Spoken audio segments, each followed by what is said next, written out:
Agora vamos aprender a fazer o exame físico do sistema digestivo. O exame físico do sistema digestivo inclui o exame da cavidade bucal, o exame detalhado do abdômen e o toque retal.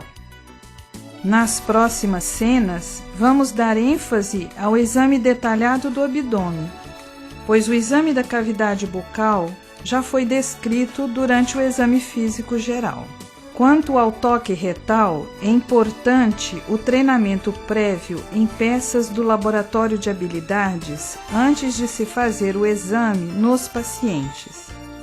Durante o exame físico do abdômen, o paciente permanece em decúbito dorsal com os braços ao lado do corpo ou cruzados à frente do tórax, com os membros inferiores estirados ou com os joelhos dobrados. Como você já sabe, o examinador fica de pé à direita do paciente. Não se esqueça de desnudar somente o abdômen. Utilize um lençol para cobrir seu paciente, respeitando seu pudor. Vamos começar o exame pela inspeção do abdômen. Durante a inspeção, deve-se dar atenção à pele do abdômen, coloração, presença de lesões, cicatrizes, circulação colateral e estrias. O examinador observa a região com visão frontal ou tangencial para visualizar pequenos abaulamentos ou depressões. É importante observar os movimentos abdominais na inspiração e na expiração, as pulsações da aorta abdominal na região epigástrica em pessoas magras e movimentos peristálticos que geralmente estão presentes nos quadros de oclusão intestinal. Um dado essencial na inspeção é observar os pontos de referência do abdômen. Veja no seu livro de semiologia como identificar estes pontos. Os pontos de referência do abdômen são o processo chifoide, o ângulo costal, os rebordos costais, a cicatriz umbilical, as cristas ilíacas anteriores e a sínfise púbica. Além dos pontos de referência, existem regiões do abdômen que devem ser reconhecidas na inspeção. Observe também no seu livro como identificar as regiões do abdômen. O abdômen pode ser dividido em duas linhas imaginárias, uma horizontal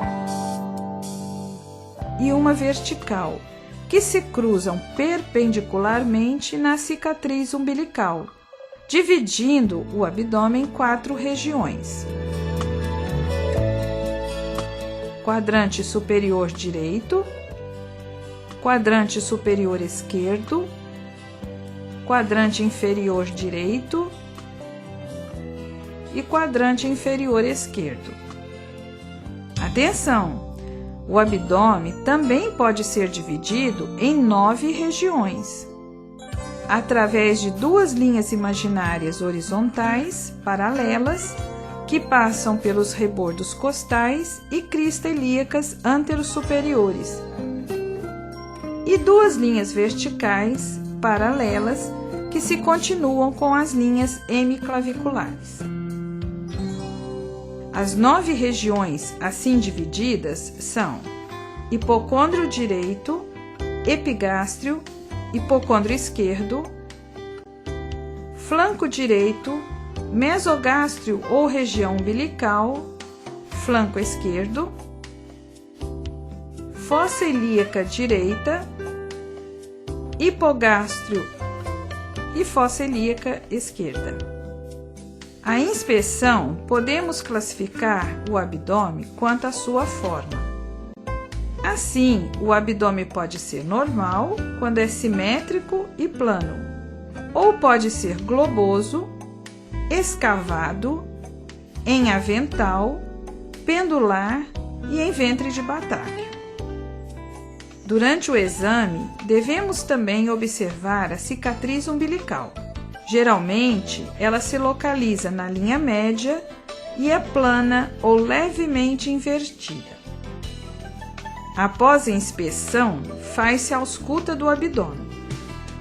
A percussão e a palpação podem estimular o peristaltismo e fornecer uma falsa interpretação dos ruídos intestinais. Portanto, não se esqueça, somente após a ausculta é que o examinador palpa e percute o abdômen. Desta forma, garante-se uma ausculta privilegiada, sem interferência de movimentos peristálticos. A ausculta abdominal é feita com o diafragma do estetoscópio, pois os sons percebidos são agudos. Convém relembrar que o examinador permanece à direita do paciente que fica em decúbito dorsal. O médico inicia sua ausculta pelo quadrante inferior direito, pois neste local está a válvula iliocecal. Observe que os ruídos hidroaéreos são melhores auscultados exatamente nesta região. Os ruídos intestinais são decorrentes da movimentação de ar e líquidos através do intestino. Ausculte o abdômen de seu paciente durante uns 3 minutos. O normal é que sejam percebidos ruídos hidroaéreos tipo borborigmos. São sons agudos, em cascata, com uma frequência variável de 5 a 30 vezes por minuto. Os ruídos ou sopros vasculares estão ausentes em pessoas normais. Porém, devem-se auscultar as regiões da aorta, das artérias renais, ilíacas e femorais à procura de sopros, principalmente em indivíduos hipertensos. Agora que você já aprendeu a auscultar o abdômen, vamos realizar a percussão. A percussão tem por objetivos avaliar a densidade dos conteúdos abdominais, localizar órgãos e perceber a presença de líquidos ou massas anormais. Para tanto, utiliza-se a técnica da percussão dígito-digital. É importante percutir suavemente todos os quadrantes do abdômen. O som timpânico deve predominar, pois o ar intestinal sobe para a superfície quando o paciente está em decúbito dorsal. Locais de maciez na percussão podem significar presença de massas ou de líquidos, e locais de hipertimpanismo podem revelar distensão gasosa intestinal. É possível definir, através da percussão, o tamanho do fígado. Para se definir o limite superior do fígado, o examinador percute a partir do tórax, próximo à linha hemiclavicular direita, no sentido crânio-caudal, até o ponto em que o som claro pulmonar se torna maciço. Geralmente, a mudança de som ocorre no 5º espaço intercostal direito. Este é o limite superior do fígado. Para se definir o limite inferior do fígado, o examinador percute a partir do quadrante inferior direito, de baixo para cima, até o local onde o som timpânico abdominal se torna maciço. Este ponto geralmente está no rebordo costal direito e corresponde ao limite inferior do fígado. Normalmente, a distância entre o limite superior e o limite inferior do fígado mede entre 6 a 12 centímetros. Para se definir o tamanho do baço, o examinador percute a partir do tórax no sentido crânio-caudal até o som claro pulmonar se tornar maciço e, posteriormente, se tornar timpânico. Normalmente, a distância entre o limite superior e o limite inferior do baço mede de 5 a 7 centímetros. Você já aprendeu o sinal do piparote durante o exame físico geral. O teste do piparote, realizado durante a percussão do abdômen, é utilizado para a pesquisa de ascite. Atenção para a técnica do piparote. O examinador posiciona sua mão esquerda no flanco esquerdo do paciente. Com a mão direita, no flanco direito do paciente, o médico promove um golpe firme, piparote, na parede abdominal.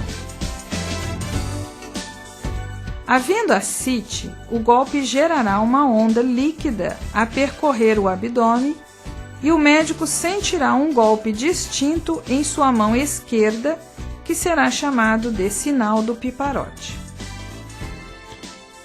Você deve utilizar a borda ulnar da mão de um outro examinador ou do próprio paciente colocada firmemente sobre a linha mediana do abdômen para sensibilizar o teste.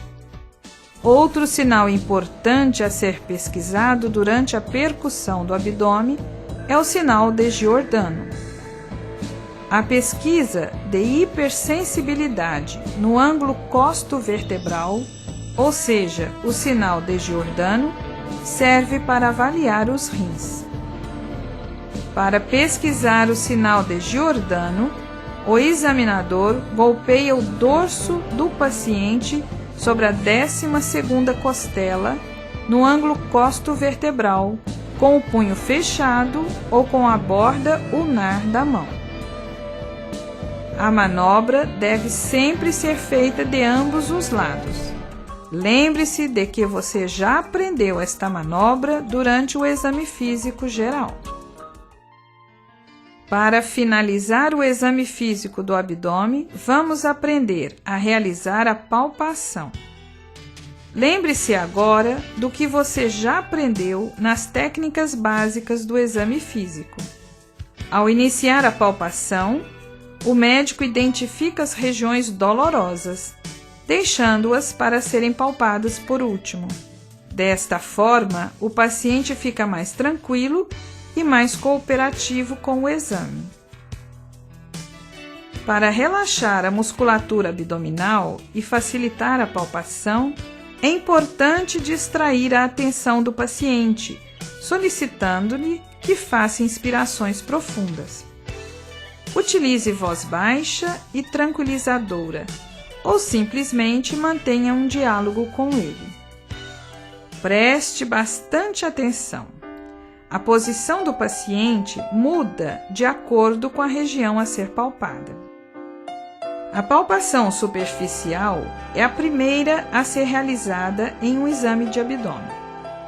Vamos observar a semiotécnica deste tipo de palpação. O examinador usa ao mesmo tempo os 4 primeiros dedos de sua mão, deprimindo a pele cerca de 1 centímetro. Em seguida, o médico faz movimentos rotatórios e suaves, deslizando seus dedos sobre a pele do paciente.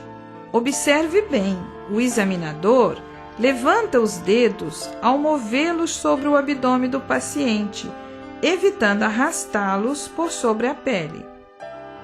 Os movimentos são feitos no sentido horário para explorar todo o abdômen. O objetivo desta palpação é se ter a impressão global da superfície cutânea e da musculatura superficial. Após a palpação superficial, o médico faz a palpação profunda. Neste momento, é feita a palpação de órgãos como fígado, baço e rins. Atenção para a semiotécnica da palpação profunda. O médico utiliza os 4 primeiros dedos de sua mão, comprimindo a pele cerca de 5 a 8 centímetros. Em seguida, faz movimentos rotatórios e suaves, deslizando os dedos sobre a pele do paciente. Não se esqueça da importância de levantar os dedos, evitando arrastá-los por sobre a parede abdominal. É importante observar que durante a palpação bimanual, com uma das mãos sobrepondo-se à outra, a mão que fica por baixo é responsável pelo tato, enquanto a mão que fica por cima é a responsável pela pressão que se imprime durante a palpação. O movimento da mão é feito no sentido horário, procurando explorar todo o abdômen. O objetivo desta palpação é observar a localização, o tamanho, a consistência e a mobilidade de órgãos palpáveis, bem como perceber a presença de abaulamentos, hipersensibilidade ou massas anormais. Durante a palpação profunda, realiza-se a palpação do fígado e do baço. A palpação do fígado pode ser feita de 2 maneiras. Uma das maneiras é quando o médico coloca a mão direita no quadrante superior direito do paciente com os dedos paralelos à linha médio-abdominal. Com a mão espalmada, pressiona a região abaixo do rebordo costal direito, de forma a sentir a borda do fígado. Neste momento, o examinador deve solicitar ao paciente que inspire profundamente, o que facilita a manobra. Uma segunda maneira de palpar o fígado é a chamada técnica da mão em garra. O examinador fica de pé à altura do ombro do paciente, virando seu corpo levemente para a direita. Nesta posição, o médico coloca as mãos em garra com os dedos por baixo do rebordo costal, fazendo um movimento de baixo para cima e pedindo para o paciente inspirar profundamente. A tentativa é depalpar a borda hepática com as pontas dos dedos. É normal sentir a borda hepática sob os dedos das mãos, enquanto o diafragma é empurrado para baixo durante a inspiração. Geralmente, o fígado é impalpável, mas eventualmente pode ser palpado a 1 centímetro do rebordo costal direito, sem significar anormalidade. A sensação obtida na palpação de um fígado normal é de uma superfície hepática lisa, regular e indolor. Também a palpação do baço pode ser feita através de 2 manobras diferentes. Na primeira, o paciente fica em decúbito dorsal e o examinador, de pé, coloca sua mão direita no quadrante superior esquerdo, com os dedos da mão obliquamente apontando no sentido da axila esquerda do paciente. Desta forma, o médico pressiona para dentro a região abaixo do rebordo costal esquerdo, de baixo para cima, com a mão espalmada, e pede para o paciente inspirar na tentativa de palpar o baço. Na outra manobra de palpação do baço, o paciente fica em decúbito lateral direito, com o membro inferior direito estendido e a coxa esquerda fletida em um ângulo de 90 graus com o tronco. Nesta posição, o examinador apoia sua mão esquerda no flanco esquerdo do paciente e pressiona a região abaixo do rebordo costal esquerdo, de baixo para cima, com sua mão direita espalmada na tentativa de palpar o baço. lembre-se de que, em condições normais, o baço é impalpável. Para fazer a palpação do rim direito, o examinador coloca suas mãos juntas, em posição de bico de pato, no flanco direito do paciente. Faça uma compressão firme e profunda. Na maioria das pessoas, nada será palpado. Já na palpação do rim esquerdo, o examinador coloca sua mão esquerda atravessando o abdômen e por trás do flanco esquerdo do paciente como suporte. Com sua mão direita, ele faz uma compressão firme e profunda na região. Na maioria das pessoas, também nada será palpado. Observe bem: o seco, o cólon transverso, o cólon sigmoide e a bexiga quando cheia são órgãos que podem ser palpáveis em pessoas normais, porém magras. Não se esqueça, é muito importante pesquisar os pontos dolorosos do abdômen. Os pontos principais a serem pesquisados são: ponto tifoidiano. Este ponto se localiza abaixo do apêndice tifoide. A dor à compressão deste local é observada na cólica biliar e afecções do estômago e do duodeno. Ponto epigástrico. Este ponto fica no meio da linha chifo-umbilical. A sensação de dor à palpação deste local é frequente nas afecções de estômago. Já o ponto cístico ou biliar se localiza no encontro da borda lateral do músculo reto abdominal com o rebordo costal direito. Se este ponto estiver doloroso à palpação, pode representar quadro de colecistite aguda.